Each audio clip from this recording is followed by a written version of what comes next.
Faltan 3 minutos para las 2 de la tarde en Canarias. Empezamos Atlántico Noticias con esta imagen en directo de las cumbres de Gran Canaria. Una vez más junto a las medianías del sur de esa isla, epicentro de otro episodio de calor que tiene hoy a todas las islas, menos Lanzarote y La Graciosa, con avisos por temperaturas máximas. Los termómetros en este punto ya superan los 35 grados. Enseguida Paco Sánchez nos va a decir qué sensación térmica tienen, porque además tenemos calima en altura, ahí lo están viendo también, y alerta por riesgo de incendios forestales. El Consejo de Otras 14 comunidades autónomas en toda España tienen también avisos amarillos o naranja de la Agencia Estatal de Meteorología en este momento, en el mismo día en el que se conocen definitivamente las medidas concretas de ese plan de ahorro energético del Gobierno, que incluye una nueva regulación para los aires acondicionados y ya está generando polémica. Por ejemplo, la presidenta de la Comunidad de Madrid, Isabel Díaz Ayuso, ha dicho que los edificios públicos y los escaparates de su comunidad no se apagan porque provoca tristeza e inseguridad. Buenas tardes. Ahí tienen un tema para el que el presidente Pedro Sánchez seguro que va a tener para pensar en sus vacaciones en Lanzarote, que empezarán en cuestión de horas. Luego estaremos en esa isla para conocer los preparativos. Imaginamos que con aires acondicionados en La Mareta a esos 27 grados. Y también seguimos la pista del barco que partió ayer desde Odesa, en Ucrania, y que transporta 26.000 toneladas de grano. Es el primer barco comercial que parte desde ese punto, desde que comenzó la invasión, y que está cerquísima, a muy pocas horas de llegar a esa primera parada, a Estambul.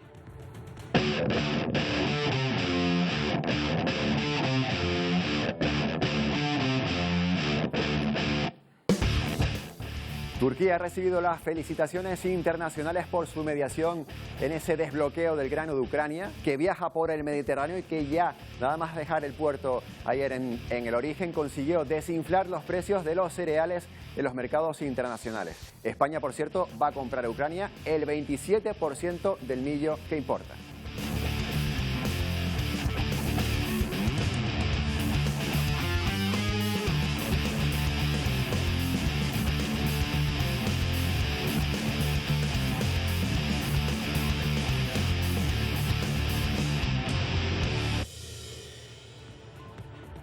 Bueno, lo acabamos de comentar, segundo día de agosto y segundo día de este nuevo episodio de calor. Ayer los termómetros en puntos de la península como Ávila superaron los 44 grados y aquí en Canarias las máximas se registraron en San Bartolomé de Tirajana y en Tejeda con 37,4 grados en los termómetros a esta hora precisamente del día. Hoy sigue el calor en Canarias y especialmente en esa isla, en Gran Canaria, donde tenemos alerta por temperaturas máximas. Una situación que ha llevado también al Cabildo, Paco Sánchez, a declarar varias prohibiciones en los montes de las islas. Cuéntanos.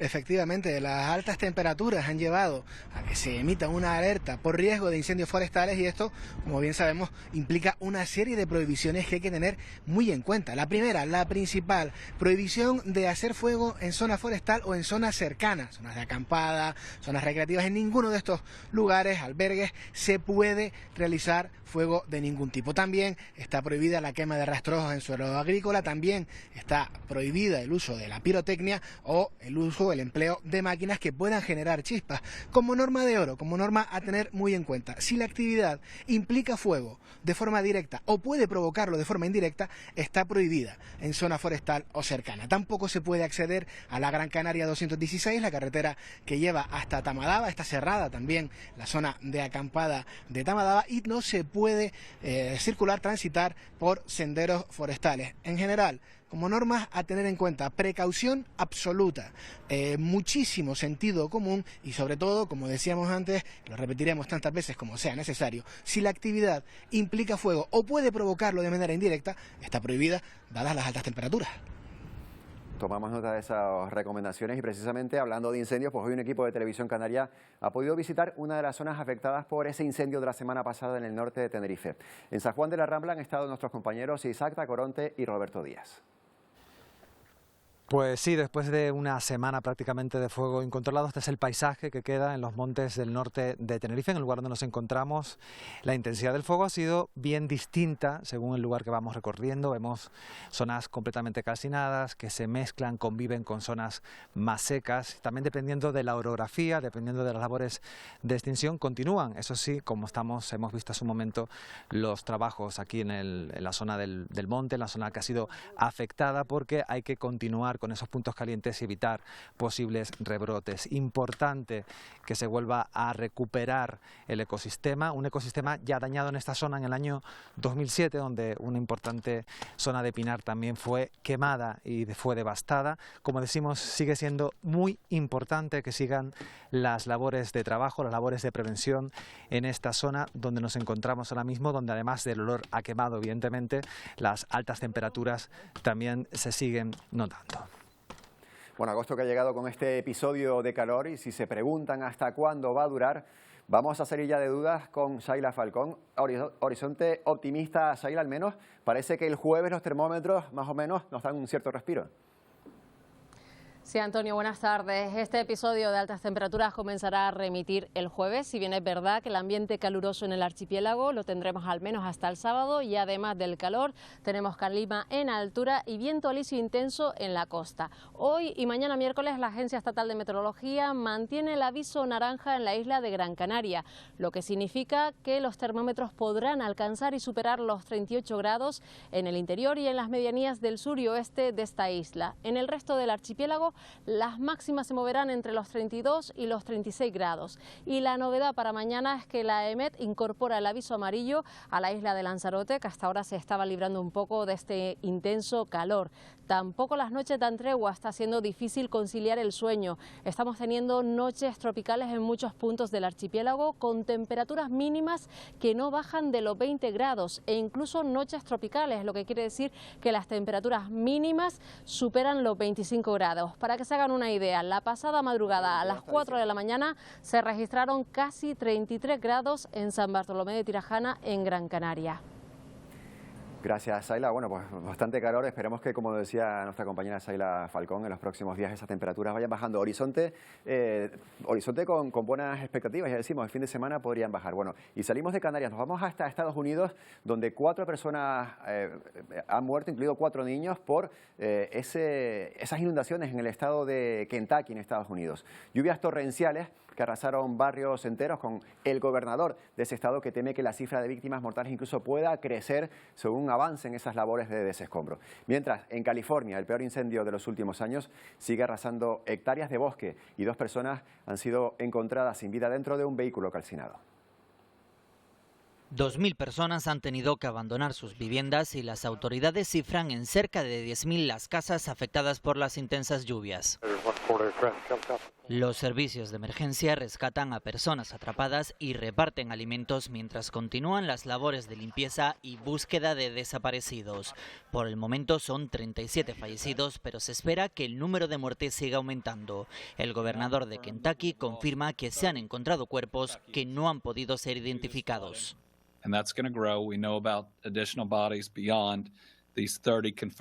Las rachas de viento derribaron árboles, postes de luz, letreros y aún sigue lloviendo. En botes, los equipos de rescate buscan más víctimas por las zonas afectadas. Labores muy lentas debido a las condiciones meteorológicas. Este residente asegura que nunca había visto esta fuerza del agua y que tardarán meses en limpiarlo todo. Algunos ciudadanos intentan rescatar a familias que se quedaron atrapadas. Este hombre se juega la vida salvando a esta mujer de 98 años. El Servicio Meteorológico ha anunciado que en los próximos días podrían intensificarse las tormentas. Por eso se ha pedido a la población que se traslade a las zonas más altas. En California, su enemigo es un viejo conocido cada verano. El fuego ya ha arrasado más de 22.000 hectáreas y sigue avanzando sin control. A su paso ha calcinado viviendas e infraestructuras públicas. Cerca de 5.000 viviendas se encuentran bajo amenaza. Los bomberos han encontrado las 2 primeras víctimas de este incendio dentro de un vehículo. 2.000 personas han sido evacuadas. Las columnas de humo impiden que los aviones puedan despegar, retrasando las labores de extinción. Y de vuelta a España, el Gobierno ya ha presentado ese nuevo plan para ahorrar energía como compromiso con la Unión Europea en el contexto de esa reducción del gas ruso. Un plan que prevé que se comience a entrar en vigor a partir de la próxima semana. Ayer ya desgranábamos con Isiar Pérez algunos de los detalles. Hoy las medidas ya son una realidad, Isiar. Sí, pasamos de recomendaciones a finalmente un plan, medidas que fueron aprobadas ayer finalmente en el Consejo de Ministros y que entre otras cosas recoge esa medida clave de regular la calefacción. Hacerlo en verano, que no puede bajar de los 27 grados, y si estamos en invierno, pues ese aire acondicionado deberá estar a unos 19 grados como máximo. Pero no es la única medida esta, la del aire acondicionado, que vamos a tener que cumplir, ¿verdad? No, y finalmente quitarse la corbata no será obligatorio, aunque sí lo aconsejan desde el Gobierno. Lo que sí será obligatorio será la iluminación apagada de edificios públicos, también de los escaparates de los comercios a las 10 de la noche, algo que, por cierto, la Comunidad de Madrid ya ha dicho que Madrid no se apaga. También los locales, si así lo requieren, pues tienen que tener sistemas de puertas cerradas. Esto tendrán que aplicarlo hasta el 30 de septiembre. También, ojo, porque cada local y cada edificio de la Administración Pública deben tener termómetros visibles que verifiquen que estamos en la temperatura adecuada, y además desde el Gobierno también se intenta fomentar el teletrabajo. Entre otras cosas, también se ahorra combustible. Y la pregunta del millón, ¿en casa vamos a tener que cumplir estas medidas? ¿Nos van a vigilar? No, a los ciudadanos por ahora solo son consejos los que se les dan, pero sí que los negocios van a tener que cumplirlo si no quieren verse enfrentados incluso a multas. Negocios, pero que dentro de esos negocios, por ejemplo, no entran los supermercados para así no alterar la cadena de frío. También entrarán en vigor en los cines, es obligatorio también en los edificios públicos, salvo en los hospitales, y esto estará en vigor hasta noviembre de 2023. Hasta noviembre del año que viene. No te muevas, Isiar, porque vamos a profundizar sobre este asunto con Felipe de Basa, que es profesor de Historia de Tiempo Presente de la Universidad Rey Juan Carlos. Buenas tardes. Muy buenas tardes, Antonio. Buenas tardes, Isiar. Bueno, enseguida vamos a ver a Felipe de Basa aquí. Bueno, ya lo tenemos aquí. Señor de Basa, ¿serán efectivas estas medidas? Probablemente sí, probablemente no. Es un futurible complicado de responder. Lo que sí que tenemos que hacer es una reflexión histórica, cultural, y entender un poco de dónde venimos. ¿Hay ejércitos en pantalón corto? Sí. ¿Hay gobiernos que han recomendado que no se usen corbata y que se vayan a vestimentas más tradicionales como la chabacana? Sí, también en República Dominicana. El ejército inglés iba en pantalón corto en los sitios donde hace mucho calor. Es decir, tener que ir con corbata y trajes negros cuando la temperatura exterior es de 40 grados, pues es algo que está por encima del sentido común. Pero hay que hacer un poquito de historia y hay que hablar de la planificación y de por qué estamos donde estamos. Esto responde a una recomendación de la Unión Europea. ¿Tenemos precedentes de cómo ha funcionado ya en otros países, si lo están haciendo en medidas similares? Correcto. De momento no hay nada, pero sí que el ser humano a lo largo de la historia ha ido adaptándose a las necesidades y a las particularidades. Fíjese, el autor de 1984, la obra conocida como El Gran Hermano, Eric Arthur Blair o George Orwell, estuvo luchando en la guerra civil, en el POUM, en un partido marxista. Se quejaba de muchas cosas, pero lo que dice, lo más horroroso de todo, por encima del hambre, si cabe, es el frío. Nosotros estamos en medio de un conflicto que puede abrir las puertas a la Tercera Guerra Mundial y donde lo primero que nos han hecho nuestros suministradores de gas es cortar el gas. Por lo tanto, ya hay una previsión de que Europa va a pasar frío este invierno. Y el frío, ojo, que hace tumbar gobiernos. ¿Cuál es la previsión de España para no tener suministros de gas? Nadie lo sabe, o muy pocas personas lo saben. Teníamos una plataforma, la plataforma Castor, precisamente para almacenar gas en estas condiciones, y la plataforma desapareció. El sistema de almacenaje de gas desapareció. No hay previsión, por tanto, hay una falta de previsión tremenda y hay una falta de planificación tremenda. Hace 40 años la experiencia española podía construir una central nuclear en 4 años. Hoy ni en 14 años. Entonces aquí hay que tener un poco en cuenta las posturas. Claro, hay países que tienen energía nuclear, otros países que tienen aerogeneradores. En cualquier caso, el gas es necesario. En España tenemos un problema importante. Yo soy de Galicia y en Galicia hay un movimiento cultural ecologista muy importante luchando en contra de los aerogeneradores. Pero claro, si estamos en contra de la energía nuclear, si estamos en contra de los aerogeneradores, si estamos en contra de los combustibles fósiles, si estamos en contra, al final, ¿qué es lo que va a hacer? Nos vamos a tener que quedar en casa sin salir de casa, porque ojo que por ahí es lo que nos están diciendo que va a pasar en los próximos próximos años. ¿Y por qué esto es importante? Porque estamos sentando las bases de una generación, estamos sentando las bases de la generación que va a vivir en la cuarta revolución industrial. El presidente de Vodafone nos dio un dato hace tiempo que yo le digo a mis estudiantes constantemente. El sol nos regala todos los días 3.000 veces la energía que el planeta necesita. Luego, cuando salgamos a la calle y veamos una calle llena de sol y con calor, no hay que verlo como algo horrible, hay que verlo como una calle llena de dinero. ¿Por qué no sabemos coger ese dinero que está en la calle a nuestra disposición? Porque no hay talento, no hay un plan para adecuar esas situaciones. ¿Y cómo estamos pagando eso? Pues lo vamos a ver este invierno. Y hablando de otros países, ¿hay algún ejemplo de medidas parecidas a las que va a instaurar el Gobierno de España en el resto de países europeos? ¿Qué viabilidad tienen? Mire, dentro de un plan concreto todos los países están haciendo sus deberes, pero como decía antes, el Gobierno de la República Dominicana pues ha recomendado a sus políticos que no vistan de traje y corbata, sino que vistan con la vestimenta típica, con la chabacana, porque eso al final es ir en consonancia. Pero luego también a mí me hace mucha gracia porque cuando preguntas cuál es el país más frío del mundo, pues el país más frío del mundo no es Noruega ni es la Antártida, el país más frío del mundo a veces es Panamá, porque también a veces se pasan con el aire acondicionado. Mire, hace 20 años, cuando empezaron estos problemas del consumo de la energía, se hablaba que para optimizar la energía habría que reducir en un 10% el consumo, ir a 1/3 de energías fósiles, ir a 1/3 de nuclear e ir a 1/3 de alternativas y luego ese 10% reducirlo. Alemania está muy preocupada, por el momento tienen medidas similares, pero están pensando no en el verano, sino en el invierno, porque insisto, en invierno en Alemania va a ser muy frío y la falta de gas puede hacer temblar gobiernos. Ojo, que nosotros estamos en medio de una guerra que nos ha metido Estados Unidos, que cuando esto se solucione, todo esto se acabó. Se está hablando antes de la falta de previsión de este plan, de la falta quizás incluso de transparencia. No sé si hay datos, a lo mejor usted los conoce, de lo que España, vamos a decir España, ha estado derrochando en los últimos años por no haber tomado medidas como estas, a lo mejor, porque lo de cerrar los centros comerciales, las puertas de los centros comerciales, pues se podría haber hecho a lo mejor hace 5 años, 10 años. ¿Hay datos de cuánto se ha derrochado en este tiempo? Bien, como le digo, si hablamos de porcentajes, hay incluso aplicaciones de teléfonos móviles donde podemos ver qué es lo que se está consumiendo en cada momento.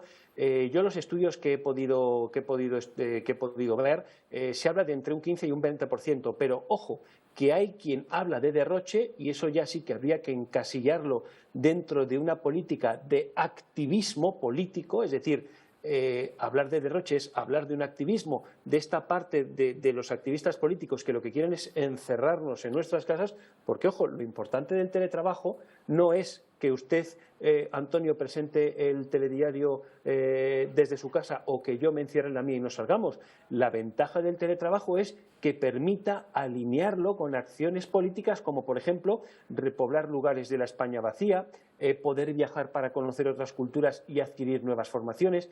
En esa consonancia debería de ir el teletrabajo y no quedarnos encerrados. Por tanto, si nosotros fuéramos capaces, y esta es la gran reflexión y el gran debate de todo esto que no se está diciendo en España y sí se está diciendo en Francia, sí se está diciendo en Alemania, se está por supuesto hablando en Portugal y sobre todo se está hablando en China.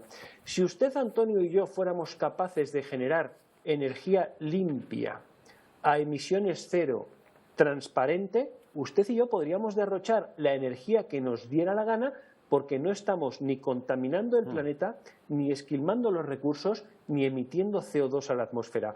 Pero ¿quién ha hablado de planes de autoconsumo? ¿Quién está hablando de este tipo de medidas que serían una pequeña parte de la solución del problema? ¿Y por qué digo una pequeña parte? Porque los problemas no se resuelven con un decreto ley de la noche a la mañana. Los problemas se resuelven con muchas pequeñas cosas, muchas pequeñas acciones que van en un conjunto alineadas a conseguir un gran fin. Esto no lo digo yo, era parte de la política de Jean Monnet, padre fundador de la Unión Europea, las políticas de pequeños pasos. Es decir, en Inglaterra, por ejemplo, en Gran Bretaña, desde hace muchísimo tiempo se está hablando del autoconsumo y se está hablando incluso del autoconsumo de la energía que yo pueda generar en mi casa, venderla a la red e incluso ganar un pequeño dinero por una energía limpia.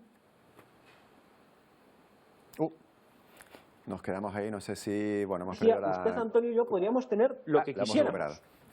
Sí, sí. Nos habíamos quedado ahí en un momento sin comunicación, pero lo hemos recuperado. El mensaje está perfectamente entendido, profesor. Además, le decimos a nuestra audiencia que nos está atendiendo desde Canadá, si no me equivoco. Por tanto, ahí las comunicaciones han tenido algún problema, pero bueno, le hemos entendido perfectamente. Muchas gracias por estar, además, un día más con nosotros aquí en Atlántico Noticias. A su disposición, y que haya suerte y que este invierno en Canarias no, pero en la península no pasemos mucho frío.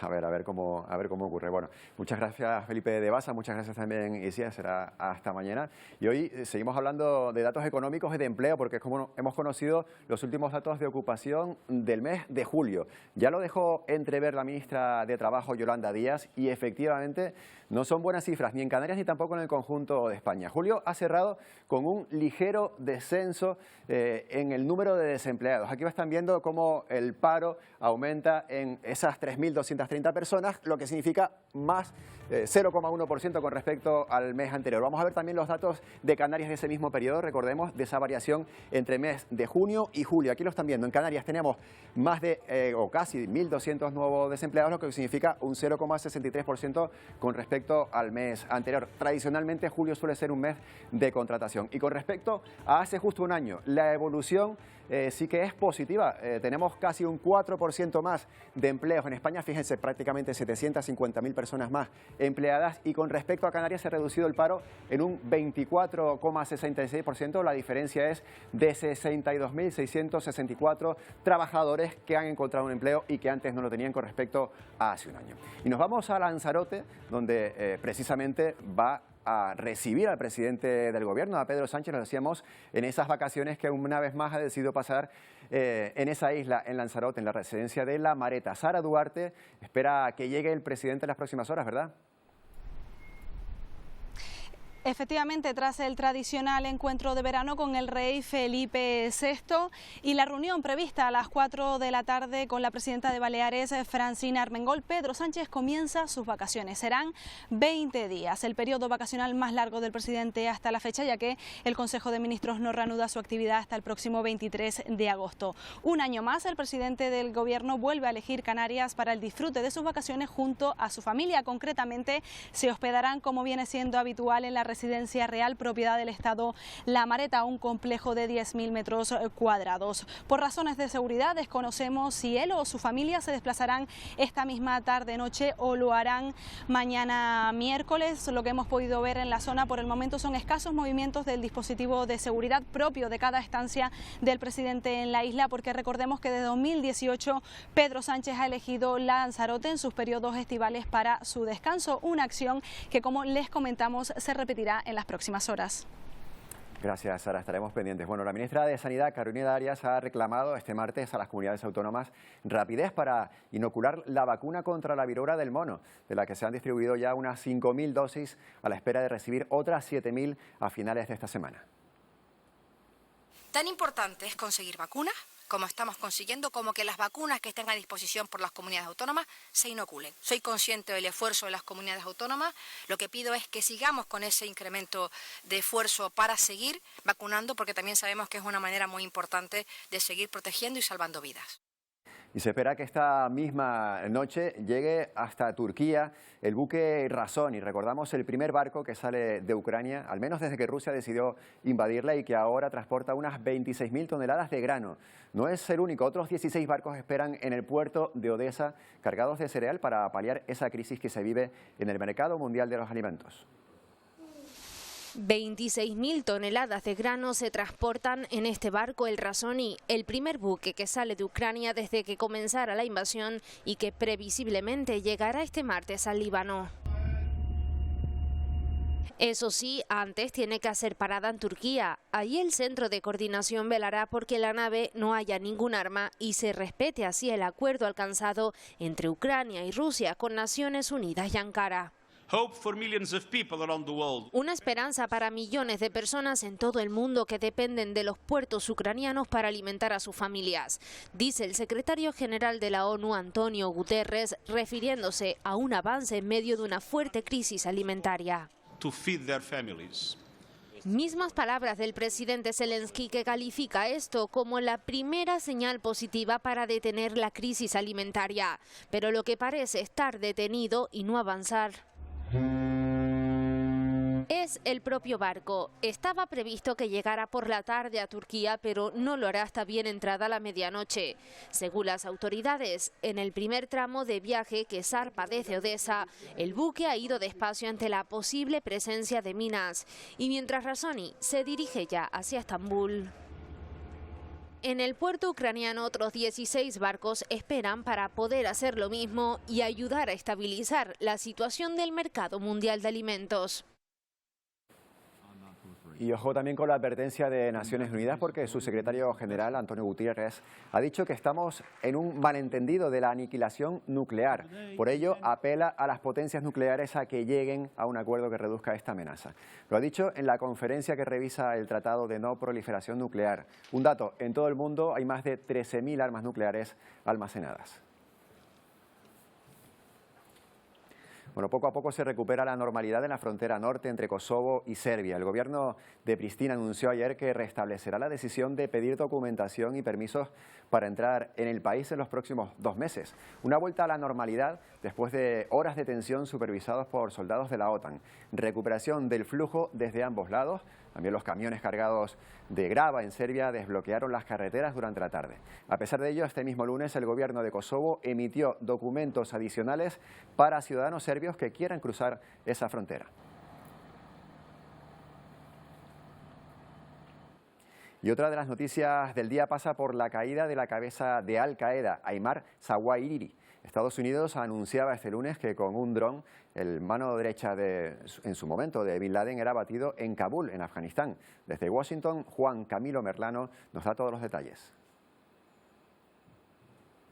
Una operación militar exitosa y con precisión, así la calificó el presidente Joe Biden al ataque con dron, el cual dio con la baja del jefe de la Al-Qaeda, Ahmed al-Zairawi. El presidente Joe Biden ha asegurado además un mensaje adicional para otros líderes de organizaciones terroristas que no importa dónde se escondan ni cuánto tiempo le tome a los Estados Unidos, si son una amenaza para la seguridad de este país, los encontrarán y los eliminarán, aseguró el presidente Joe Biden, quien también envió un mensaje de solidaridad a las víctimas de los atentados terroristas del 11 de septiembre, teniendo en cuenta que al-Zairawi, quien era el número 2 de Osama Bin Laden, su mano derecha, también fue responsable por estos atentados terroristas.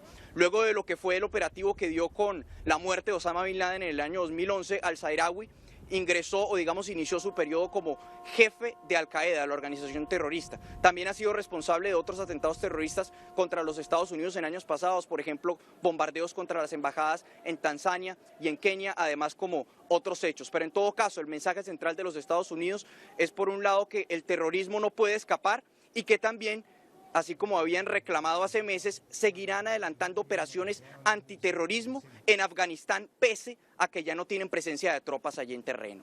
Información desde Washington, Juan Camilo Merlano, para la Alianza Informativa Latinoamericana.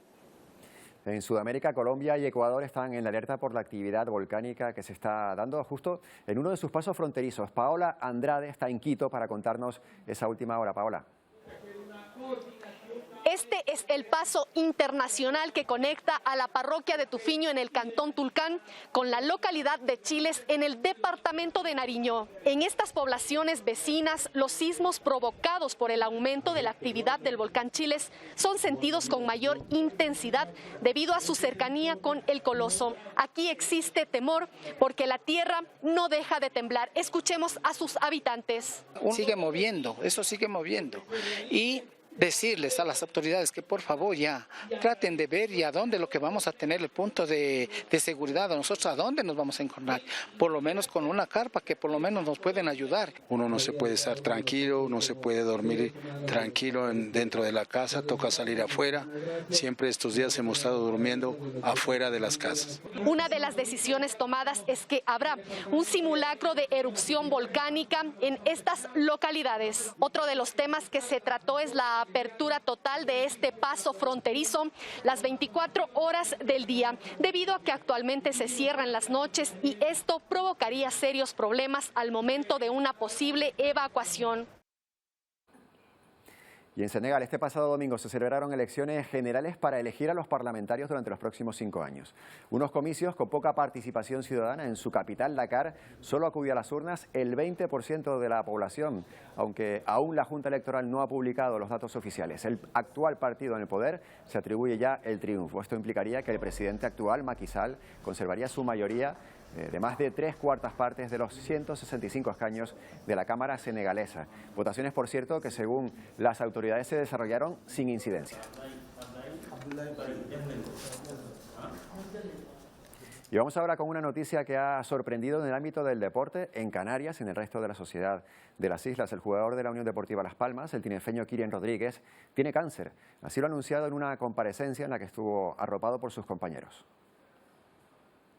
El sábado ya me confirman que tengo un linfoma de Hodgkin, que es un cáncer, que es el momento que yo quiero que, por lo que quería hablar yo, que me vean fuerte, que no quiero que vengan con el mensajito de pena, de venga, ánimo, que no, que voy a salir y que en diciembre van a tener el mejor mercado de invierno porque voy a volver, así que no hay ninguna prisa.